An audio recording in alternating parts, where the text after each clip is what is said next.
जैसा कि आप सभी जानते हैं, हनुमान जी परम शक्तिशाली हैं और उनकी लीलाएं अपरंपार हैं। हनुमान जी की इन्हीं लीलाओं में लंका कांड सबसे रोचक विषय है, जिसमें अपनी पूंछ में लगी आग से वे पूरी लंका को जलाकर राख कर देते हैं। तो चलिए दोस्तों, अब इसके आगे की घटना के बारे में जानते हैं। जब अपनी जलती हुई पूंछ की आग बुझाने के बाद बजरंगबली हनुमान जी अंतिम बार माता सीता से मिलने के लिए जाते हैं, क्योंकि उन्हें अपने प्रभु श्री राम को माता सीता की सकुशलता का प्रमाण देना था और प्रमाण रूप में उन्हें कोई ऐसी घटना जाननी थी जो कि सिर्फ माता सीता और श्री राम को ही पता हो। इधर माता सीता भी हनुमान जी के लिए गहरी चिंता में डूबी हुई थी। जब से उन्हें खबर मिली थी कि रावण ने हनुमान जी की पूंछ में आग लगा देने का आदेश दिया है, जिसके लिए माता सीता ने अग्निदेव से प्रार्थना की थी कि वो हनुमान जी की पूंछ का एक बाल भी न जलाएं। और हुआ भी यही कि अपने जलती हुई पूंछ से बजरंगबली हनुमान जी ने रावण की पूरी लंका जला दी, लेकिन उनकी पूंछ का एक बाल भी नहीं जला।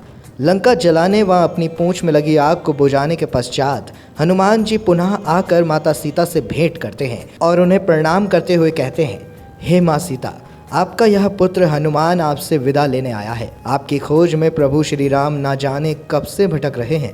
उनकी व्याकुलता और पीड़ा को दूर करने के लिए मुझे जल्द से जल्द आपकी सकुशलता का समाचार उन तक पहुंचाना होगा।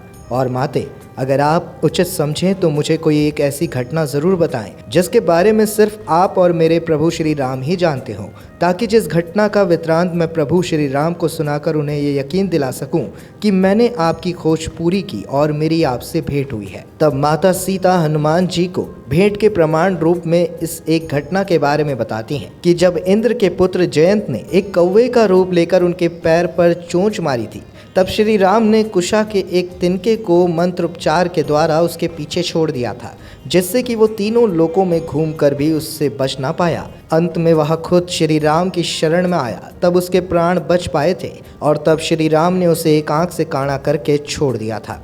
यह घटना सिर्फ माता सीता और श्री राम ही जानते थे, जिसे माता सीता ने भेंट के प्रमाण रूप में हनुमान जी को कहकर सुनाया।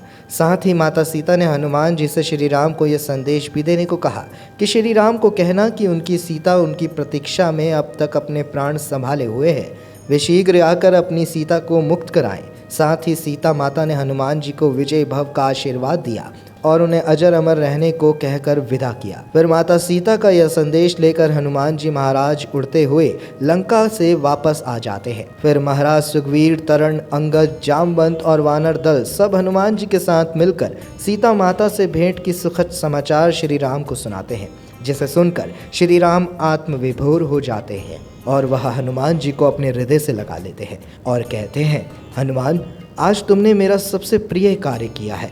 अगर तुम सीता का पता नहीं लगाते तो अपने कुल की मर्यादा की रक्षा ना कर पाने के कारण मैं अपने पूर्वजों को मुंह दिखाने के काबिल नहीं रहता।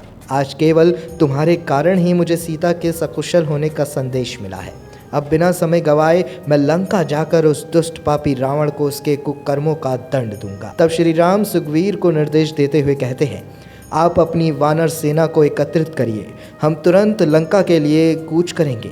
तब सुग्रीव तथा अन्य वानर श्रेष्ठ श्री राम से आग्रह करते हैं, हे प्रभु, आप ही को हमें मार्ग दिखाना होगा और आप ही हमारी इस वानर सेना के सेना नायक बने, ताकि आपके मार्गदर्शन से हम सभी निश्चित होकर आगे बढ़ते रहें। तब सुग्रीव के आग्रह पर श्री राम वानर सेना के सेना नायक बनते हैं। फिर सीता को उस दुष्ट रावण के चंगुल से मुक्त कराने के लिए श्री राम तथा सुग्रीव की पूरी वानर सेना बड़े जोश के साथ लंका के लिए अगले पल कूच करती है। बोलो जय सिया राम।